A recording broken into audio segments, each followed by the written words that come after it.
Would improved funding for housing decrease the burden on hospitals? So this is a very contentious question, actually, that actually I think um, needs to be unpacked a little bit because the first, I think I guess let me just say that it's a good question, but there are some unspoken assumptions that underlie the question that people, so when people are asking this question, I think um, what they uh, what they realize, of course, is the truth that sometimes uh, people who are homeless are using the healthcare system at high levels, and some of that might be due to the fact that they're homeless or due to problems that arise because they're homeless, and that if they weren't homeless, that they might not come back be using the healthcare system or hospitals in particular as much. So then this leads people to ask, well, shouldn't we give people housing so that we can reduce people's use of healthcare services? And of course, the unspoken assumption is that wouldn't that save money? Because essentially, couldn't we spend the money on housing rather than on healthcare?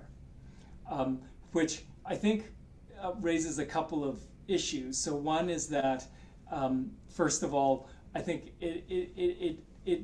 we do need to, I think, pause before we accept the kind of the unspoken assumption that we should do things because it will save us money. And that's the main reason to do things for people. So like, it's like we don't say, well, should we educate children with autism or with developmental disabilities? I guess we don't, the first question that we ask is, well, will it save us money if we educate them or not?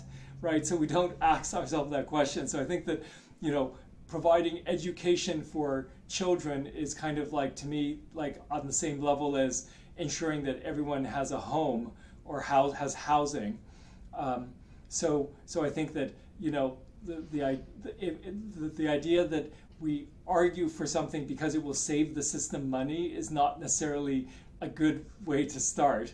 I guess that it's not an unreasonable question to ask, but I think that it shouldn't be the reason that we decide to provide housing for people.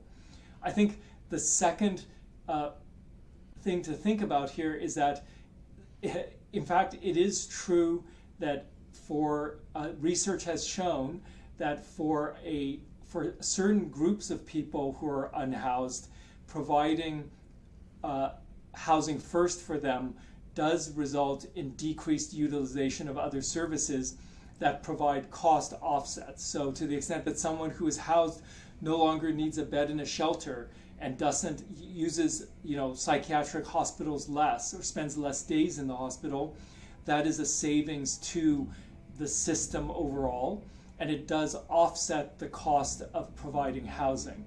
But I think that it's really important to realize that a cost offset is very different from a cost savings, because a cost savings by definition means that you have to spend less, you have to say this cost reductions have to exceed the costs that you invested.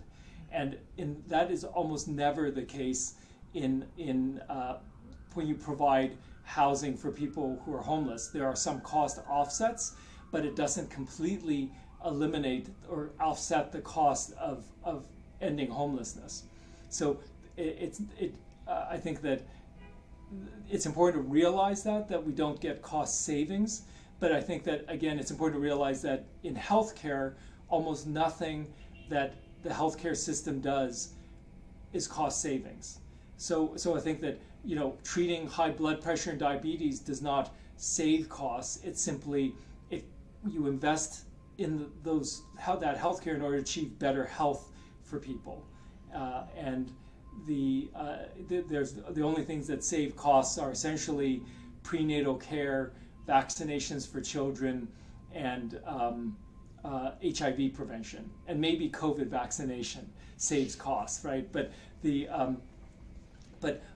other than that, almost nothing that we do saves costs. So I think that it's unreasonable to expect, interventions to address homelessness to achieve a bar, to surpass a bar that we don't ask of 99% of the things that physicians spend billions of dollars doing every day.